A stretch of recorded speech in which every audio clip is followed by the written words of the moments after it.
Assalamualaikum warahmatullahi wabarakatuh. Selamat pagi, siang, atau sore kepada yang terhormat Bapak Agus Ismail, STMBA, selaku dosen pengampu mata kuliah Finansial Teknologi Syariah. Perkenalkan, kami dari kelompok 3 kelas C3 dari program studi akuntansi Fakultas Ekonomi dan Bisnis Universitas Insan Cendekia Mandiri. Pada kesempatan kali ini, kami akan mempresentasikan hasil kerja kami dalam menyusun laporan analisis komparatif mengenai ekosistem perbankan syariah dan fintech syariah di Indonesia. Sebelumnya, kita menyelam lebih dalam ke materi, izinkan saya untuk memperkenalkan anggota-anggota yang sudah berkolaborasi dalam menyelesaikan proyek ini. Ada Desta Dwi Ardepa, Siti Mailina, Hari Kurniawan, Saadah, dan Hanif Furqon. Topik yang kelompok kami angkat bukan hanya soal teorinya saja, tetapi kami juga akan menjelaskan hasil analisis yang sudah kami lakukan terhadap Bank BJB Syariah sebagai representasi dari perbankan, dan untuk fintechnya kami mengambil link aja syariah. Oke, mari kita masuk ke pembahasannya. Nah, kenapa sih kita tuh perlu membahas hal ini? Jadi bisa dibilang Indonesia tuh saat ini berada di persimpangan jalan transformasi digital. Nah, sebagai negara dengan populasi muslim terbesar, kebutuhan akan layanan keuangan yang sesuai dengan prinsip syariah tuh bukan lagi sebatas pilihan, tetapi juga sebagai tuntutan. Nah, beberapa tahun terakhir nih, kita tuh melihat pergerakan perilaku konsumen dulu nih. Dulu nih ya, jika kita bicara nih tentang transaksi syariah, hal pertama yang kita pikirkan tuh langsung tertuju pada yang namanya kantor bank. Tapi di era sekarang, layanan tersebut tuh udah bisa diakses dimanapun, kapanpun, itu dengan melalui handphone atau smartphone yang kita punya. Nah, dalam laporan kami ini tuh mengidentifikasi beberapa pertanyaan yang ada di masyarakat seperti jika saya nih udah punya yang namanya akun bank syariah, nah kira-kira kenapa sih kita tuh butuh yang namanya fintech syariah? Atau sebaliknya nih, kira-kira jika kita punya fintech syariah, apakah cukup aman untuk menyimpan dana dalam jumlah besar? Dan apakah layanan yang disediakan sudah lengkap? Nah, dari pertanyaan-pertanyaan inilah kami menyimpulkan bahwa yang pertama nih, ada bagaimana sih transformasi digital pada Bank BJB Syariah itu dalam melayani nasabah di era modern. Yang kedua, bagaimana perbandingan mekanisme produk Bank BJB Syariah seperti Tasedo dan PKE IB Maslahah dengan layanan fintech syariah. Dan yang ketiga, apa sih kira-kira nih ya masalah yang muncul dalam integrasi ekosistem keuangan syariah digital dan bagaimana solusinya? Kemudian, dalam pengumpulan data yang akurat dan kredibel, kelompok kami nih melakukan pendekatan kualitatif dengan melakukan wawancara secara luring dan juga terbatas dengan praktisi perbankan yang berpengalaman, yaitu Bapak berinisial H dari Bank BJB Syariah yang kami kunjungi. Nah, sebelum kita masuk nih ke hasil kelompok kami, mari kita lihat dulu bagaimana konsep dasar dari perbankan syariah dan fintech syariah di Indonesia. Oke, jadi perbankan syariah di Indonesia itu diatur dalam Undang-Undang Dasar Nomor 21 Tahun 2008. Nah, secara filosofis, bank syariah itu berfungsi sebagai lembaga intermediasi yang menghubungkan pemilik modal dengan pengelola usaha berdasarkan prinsip keadilan. Nah, karakteristik utamanya tuh ada penerapan sistem bagi hasil atau profit sharing, serta pelanggaran ketat terhadap unsur-unsur non-halal seperti riba, masyir, dan goror atau ketidakjelasan informasi. Nah, institusi seperti perbankan syariah yaitu Bank BJB Syariah ini tuh wajib memiliki yang namanya DPS atau Dewan Pengawas Syariah. Nah, tujuannya itu jelas untuk memastikan seluruh operasionalnya tetap berada dalam koridor syariat. Kemudian, untuk fintech syariah, menurut Fatwa DSN MUI nomor 117 garis miring DSN MUI garis miring 2 garis miring 2018, financial teknologi atau fintech syariah adalah penyelenggaraan layanan jasa keuangan berbasis teknologi informasi yang menjalankan skema pembiayaan atau transaksi sesuai prinsip syariah. Fintech syariah hadir sebagai pelengkap ekosistem keuangan yang menawarkan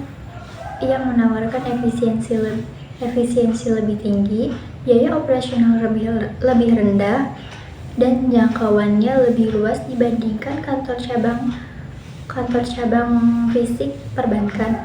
Nah, fokus utamanya adalah transparansi akad dan kemudahan akses bagi seluruh lapisan masyarakat. Nah, kita juga perlu tahu nih apa saja akad-akad yang ada dalam perbankan dan fintech syariah. Nah, yang pertama tuh ada akad wadiyah yadamah. Nah, akad ini tuh berupa titipan dana di mana bank boleh mengelolanya dan menjamin keamanannya. Nah, nasabahnya juga boleh mengambil sewaktu-waktu tanpa dikenakan denda. Kemudian ada akad mudharabah, yaitu kerjasama di mana bank mengelola dana nasabahnya untuk sektor produktif. Nah, nantinya keuntungannya akan dibagi berdasarkan nisbahnya yang sudah disepakati di awal. Selanjutnya ada akad mudharabah, yaitu akad jual beli barang di mana harga aslinya ditambah margin keuntungan yang diketahui oleh dua belah pihak. Nah, akad ini tuh bersifat pasti dan digunakan dalam kepemilikan aset seperti emas. Nah, yang terakhir ada akad wakala bilujar, yaitu pemberian mandat kepada platform digital untuk melakukan transaksi tertentu dengan imbalan jasa atau fee. Nah, berikutnya kita akan masuk ke bagian intinya nih, yaitu hasil dari analisis kelompok kami. Nah, berdasarkan hasil analisis kami terhadap pelayanan Bank BJB Syariah, kami menemukan 4 poin penting, yaitu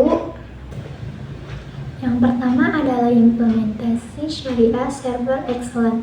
Pada poin pertama ini, kami menemukan bahwa interaksi antara petugas CS dengan nasabahnya bukan hanya sekedar transaksi bisnis, tapi juga merupakan bentuk layanan syariah. Penggunaan salam sesuai syariat Islam dan transparansi dalam menjelaskan skema bagi hasil tanpa menyentuh terminologi bunga konvensional menjadikan bukti kuat terhadap prinsip non-riba.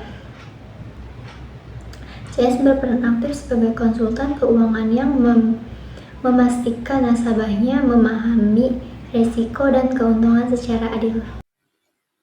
Oke, kemudian yang kedua berupa strategi promosi digital adaptif, yaitu Bank BJB Syariah menggunakan pendekatan visual yang sangat modern untuk menjangkau pasar milenial.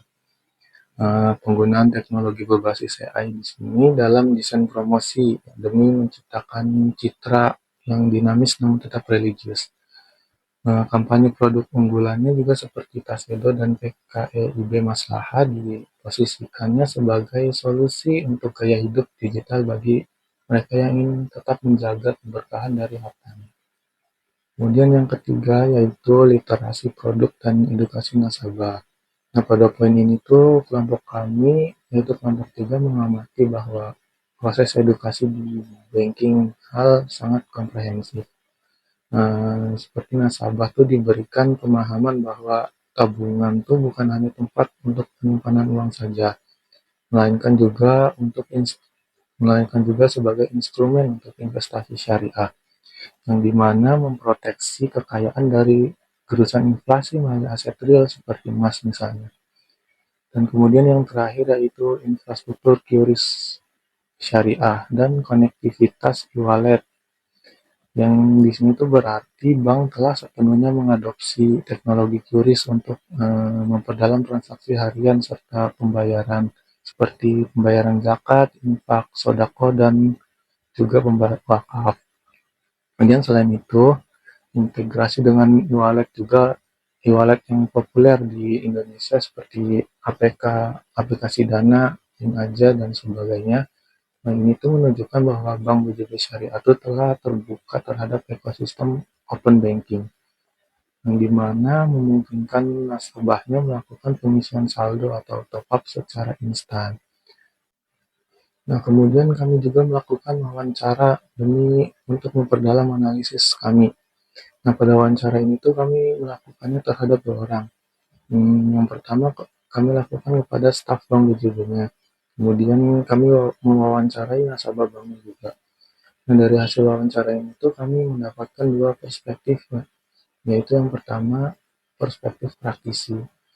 Kami itu mendapatkannya dari Bapak berinisial H, yaitu seorang staf bank BJB.